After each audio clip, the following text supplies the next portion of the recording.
It's Usyk next to nothing. Would Dillian White deal with Deontay Wilder? No. So why would they want to put him in my son and get him knocked out? He wouldn't be able to raise his game for that fight because it's not big enough. And he goes in there with a lacklustre attitude. You don't see the best of Tyson. For me, I've told him, Usyk or don't bother. Don't bother. So come on, Frank. Tell us, what is in the pipeline? Well, first of all, I think Usyk and Joshua, I think they exercised the rematch clause. Oh, they did, yeah. That's done. So Usyk's out the picture. The only way you could get that fight on is if Joshua stands aside. Do we want that fight? I'm sure that's the biggest fight out there for him. There's no doubt about that. All the belts will be on the line. They've both got similar styles. They're both very good boxers. Usyk's brilliant at cruiserweight and obviously done a job on AJ. He's got speed. He's got a great jab. All the things Tyson's got, he's got. But the difference is Tyson is 6'9", and he comes to fight, and that'd be the difference. And so for me, I fancy the fight big time. As regarding, Joshua's not going to stand aside, is he? No, but if I was him, I don't think. If I was, I mean, I've said it a few times. If I was Joshua, I wouldn't have the rematch immediately. I would just go away and I would think about what I'm going to do, and I would try and rebuild myself. That fight, if it's true what was said, and Usyk seems a pretty genuine guy, that his coach, who's Lomachenko's dad, who's by the way is a trainer, I think he's a fabulous trainer. Yeah. Credit to his tactics were spot on the night. If it's true what he said at the end, that he was under instructions to just box and not try and knock him out, then that's quite worrying, I think, for AJ, because at the end of certainly in that last round, he had him in trouble early, and in that last round, he was out and he was gone, wasn't he? They were about, I see somebody in the corner was spinning a towel round about to throw it in. And had he maybe that fight gone another 20 seconds, I think he would have stopped him. Now so he's going to get more out of that fight. He knows he can hurt him. He knows he can outbox him. And the only way that he wins that fight, he's got to do what Deontay Wilder did, AJ, and that's to throw caution to the wind and come out and have a bang up. And is he going to do that? Is it in him?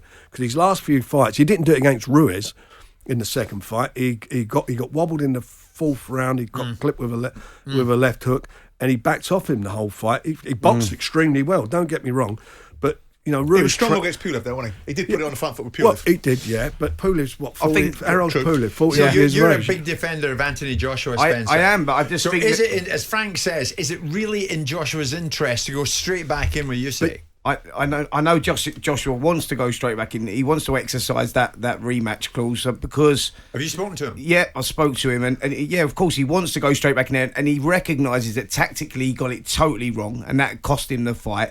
Yes, he was in desperate trouble, Frank. You're right. And I think another 20 seconds, that fight would have been stopped because he was gone. He gassed out. But yeah, he tried to outbox a boxer. He tactically got it wrong. He's lost that rawness that took him to where he got to. And that's what he needs to find. He didn't use his physical attributes. He did not use it. He's a big man. He's got a bit of jab. He didn't want to throw him because he was exposing his chin.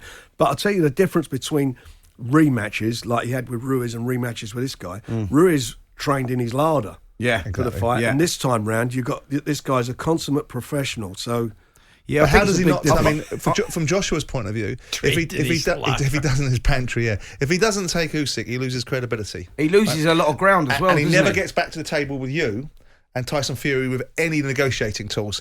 You'll just take his pants down. At one point, he had all the tools, all the leverage. He was the guy. If he doesn't beat Usyk, he doesn't get to the table with you and Tyson Fury properly, does he? Well, that's true, but it's still a big fight if Tyson wants to do it. I mean, at the end of the day, Joshua will do what he's got to do, the same as Tyson will do what he's got to do. And everybody's, Tyson. It wouldn't surprise me if Tyson said tomorrow that I've had enough. I don't fancy it. I don't fancy fighting anymore.